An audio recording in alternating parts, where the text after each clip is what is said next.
Hello students, welcome to my channel. आज video रे तुम मानकर सप्तम श्रेणी विज्ञान बहिर सप्तदश अध्याय आवर्जनार परिचालना ए चैप्टर रो प्रश्न उत्तर गुड आलोचना करनवा। ता सहित तुम मानकर परीक्षा उपयोगी इंपोर्टेंट क्वेश्चन आंसर गुड को मध्य डिस्कशन करनवा। एक नंबर शून्य स्थान पूर्ण कर। क जल रे दूषित पदार्थ मिसी थिले ताकू डैश जल कहा जाए। तो दूषित पदार्थ मिसी गले ताकू दूषित जल कहा जाए। खरे दूषित जल को विशुद्ध करिया पई डैश एवं डैश रासायनिक पदार्थ व्यवहार करा जाए। तो जल को दूषित जल को विशुद्ध करिया पई क्लोरीन बटिका मन के पिला माने क्लोरीन बटिका ओ ओजोन गैस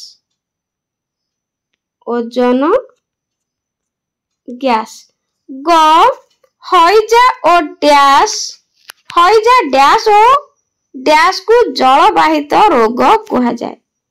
हईजा आउ आंतरिक ज्वर लिखिबो। आंतरिक ज्वर और कामल को जलवाहित रोग कहा जाए। घरे दूषित जलर उपचार फल डैश और डैश बाहर। तो घरे दूषित जल जदि हो गला ताहले पटुमाटी आउ जैविक गैस बाहर। पटुमाटी आउ जैविक गैस लिखे पिला माने एठी घरे पटुमाटी ओ जैविक गैस नला गुड़िक डैश और डैश पाई जाम हो जाए। तो नला गुड़िक निश्चित भाव में पिला माने पॉलिथिन आउ छिंडा करना पाई लिखिबो एठी पॉलिथिन ओ छिंडा करना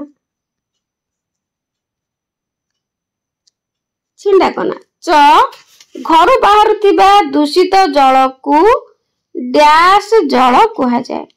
जो घर जो बाहर थाए दूषित जल को कौन कहा जाए? अपचयित जल। मन रखिबो अपचयित जल।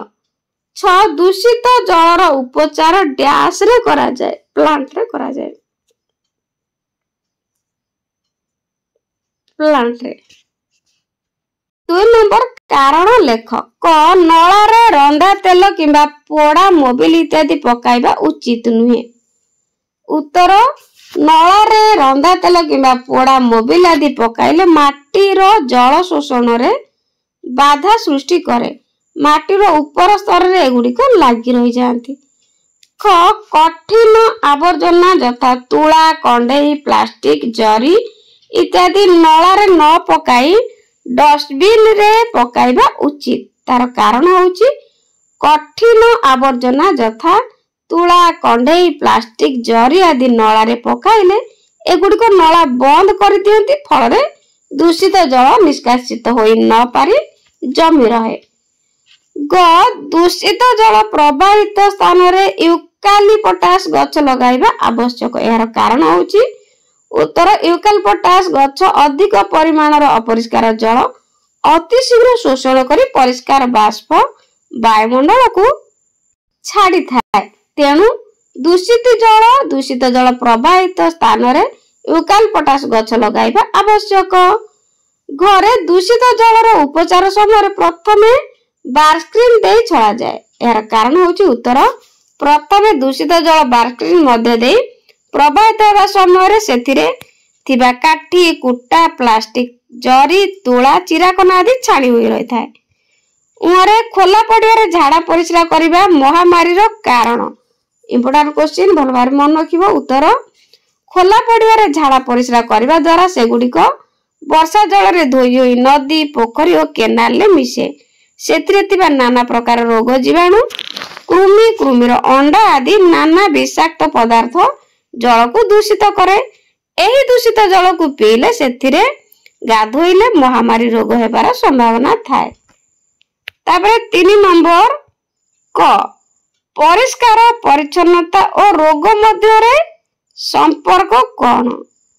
तो एटा मध्य इम्पोर्टेंट क्वेश्चन भल भाव मन रखिबो। उत्तर पड़िया रे नदी कूल रे रेल धारणा रे रास्ता कड़ रे पानी भीतर मल त्याग कले दूषित जल दूषित होइकिनी हइजा टाइफॉइड जॉन्डिस चर्म रोग आदि रोग सृष्टि करे। 2 रे खाली पाद रे झाड़ा गले मल रे थिबा कृमि पाद रे चर्म दे शरीर मध्य को प्रवेश करी नाना प्रकार रोग सृष्टि करती। खरे जने नागरिक हिसाब रे परिमल व्यवस्था पाई तुमर कर्तव्य कौन? उत्तर मनुष्य मानक द्वारा अधिक आवर्जना सृष्टि होता है किंतु आमे चेष्टा कले आवर्जनार परिमाण कमाई दे परिबा। 2 रे नळार बाहरतिबा दुर्गंध विरक्तिकर एथिरे पानी थिबारु मशा माछी एथिरे पड़ी परिवेश को अस्वास्थ्यकर कर दियंती। तेणु नळा गुड़िक घोड़णी दे बंद कराइबा आवश्यक। घरे दूषित जल पुनः व्यवहार पाई तुमे विद्यालय रे कौन कौन करि परिबो? तो पिला माने तुमे माने कौन करि परिबो तम स्कूल ले? उत्तर आम श्रेणी पिला और उपर श्रेणी पिला सहायता रे शिक्षक उपस्थिति रे विद्यालय हतार एक परित्यक्त स्थान रे शोकपीठ तैयारी करी नला द्वारा शोकपीठ को संजोग करिवो। ता सहित पिला माने तुम विद्यालय रे तुमे कौन करिवो ताकू मते कमेंट रे निश्चित भाव रे जणेबा। देखिया तुम मानकर आईडिया केते अछि।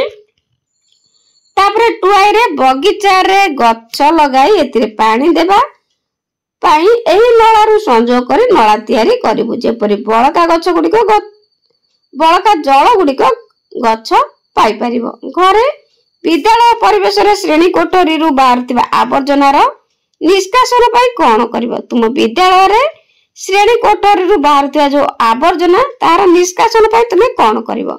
उत्तर श्रेणी गृह रु बाहरतिबा कठिन आवर्जना गुडिक पकाइबा पाई एक डस्टबिन तैयारी करिवो। डस्टबिन गुडिक परित्यक्त प्लास्टिक बाल्टी रे मध्य करा जाय परिवो।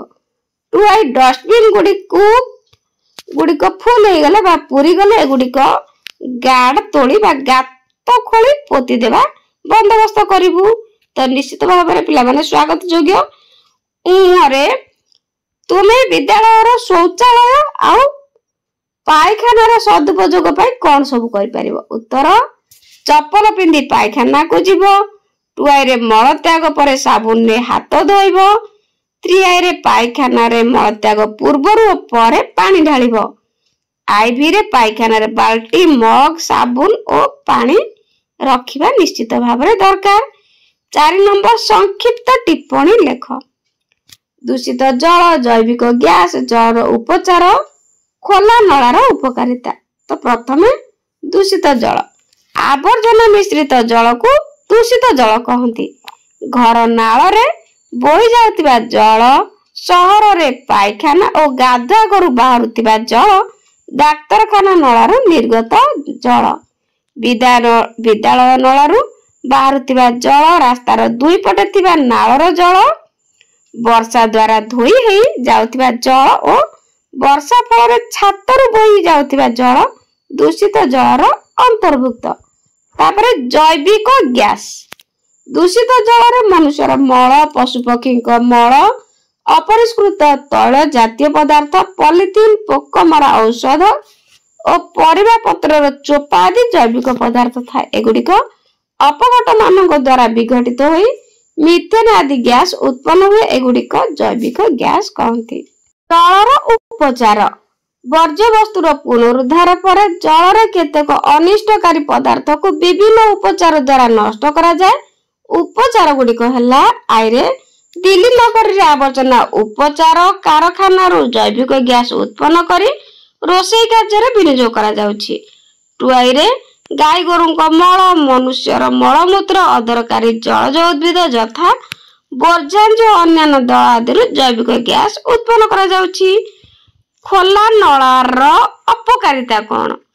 आइरे खोला नଳାର अपकारिता हैला खोला नଳାରେ उड़ी एणु तेणु पत्र डांग आदि पड़ी जल निष्कासन को बंद कर दिए। 2 रे खोला नଳାରେ बीजाणु गुड़िक अपघटन कला परे निर्गत दुर्गंध बाष्प परिवेश प्रदूषण करे। 3I रे खोला नला रे मशा माछी वंश वृद्धि करी विभिन्न रोगर प्रसार करिथांती। 5 नंबर अपचयित जल रे थिबा विभिन्न उपादान रु 2टी लेखाए उदाहरण लेख। कौन कौन जल रे सब उपादान रही?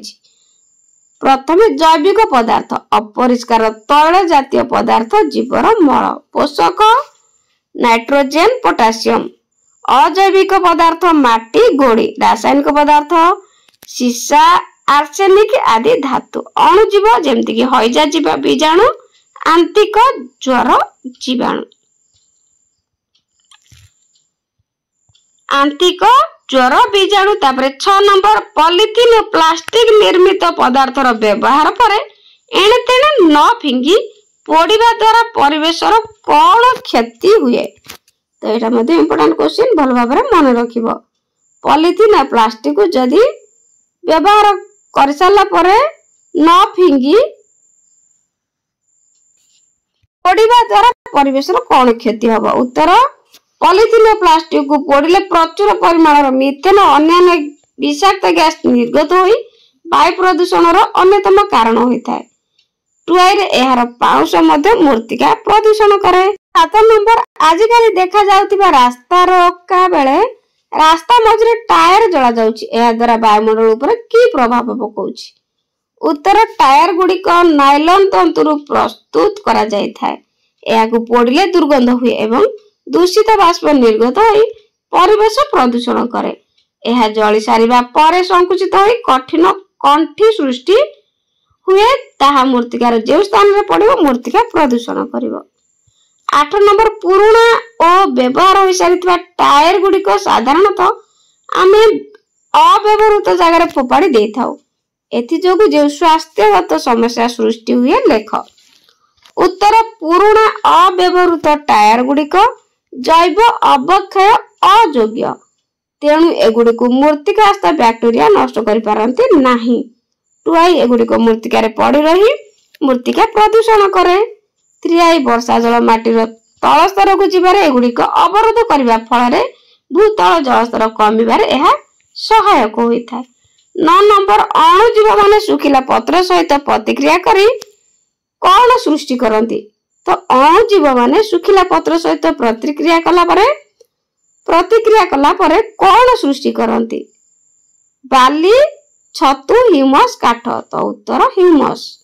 10 नंबर कटक और भुवनेश्वर भली बड़ बड़ सहर निर्गत बहु परिमाण रे बाहित मल को सदुपयोग करिया पाई 2टी उपाय लेख। तो मल को सदुपयोग करिया पाई 2टी उपाय।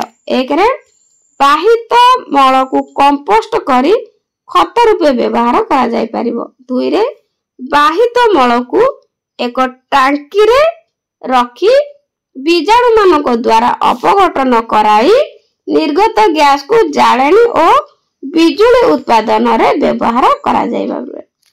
तो यह निश्चित भाव रे 2टी बाहित मल को सदुपयोग करिबार उपाय। तो पिला माने वीडियो रे केमति लागला कमेंट रे निश्चित जणाइबो। आज पाई रहउची थैंक यू।